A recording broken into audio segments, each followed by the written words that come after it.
నెల్లూరు నగరంలోని స్థానిక 16 డివిజన్ నందు ఈరోజు తల్లికి వందనం విద్యార్థులకు వరం అంటూ ఈ కార్యక్రమం విజయవంతం అయిన సందర్భంగా పాలాభిషేక కార్యక్రమాన్ని మాజీ మున్సిపల్ చైర్పర్సన్ తార్లపాక అనురాధ ఆధ్వర్యంలో ఘనంగా నిర్వహించారు.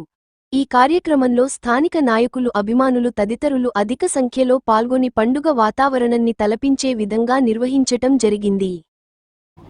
సూపర్ 6 ఏదైతే అమలు పరచాలా అనుకున్నారో ప్రభుత్వం వచ్చినప్పటి నుంచి కూడా సూపర్ 6లో భాగంగా కూటమి ప్రభుత్వం ఏర్పడినప్పటి నుంచి కూడా ఏ ఉన్నాయో పెన్షన్స్ కానివ్వండి, గ్యాస్ కనెక్షన్స్ కానివ్వండి, దాంట్లో భాగంగా సంవత్సరం పూర్తి అయిన సందర్భంగా ఏదైతే తల్లికి వందనం మాట ఇచ్చారో ఆ మాట ప్రకారం చంద్రబాబు నాయుడు, మా ముఖ్యమంత్రి, మా ప్రియతమ ముఖ్యమంత్రి నారా చంద్రబాబు నాయుడు గారు ఆనాడే ప్రకటించి ఆనాటి నుంచి ఈనాటి వరకు 2 రోజుల నుంచి కూడా అందరి తల్లుల ఖాతాల్లో డబ్బులు పడుతున్నాయి.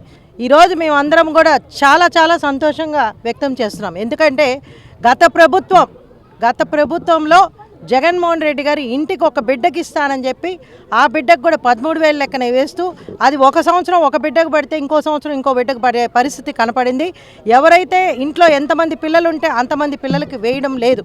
కానీ మా ప్రభుత్వం వచ్చినప్పుడు చంద్రబాబు నాయుడు గారు ఏదైతే ఎన్నికల హామీలో మేనిఫెస్టోలో చెప్పారో ఎంతమంది పిల్లలు ఉంటే అంతమంది పిల్లలకి ఇది వర్తిస్తుందని చెప్పి ఒక బిడ్డ ఉంటే ఒక బిడ్డ, 2 బిడ్డలు ఉంటే 2 బిడ్డలు, 3 బిడ్డలు ఉంటే 3, 4 ఉంటే 4, 5 మంది ఉంటే 5 మంది, 6 మందికి కూడా ఖాతాలో పడ్డ దాఖలు ఈరోజు కనపడుతున్నాయి.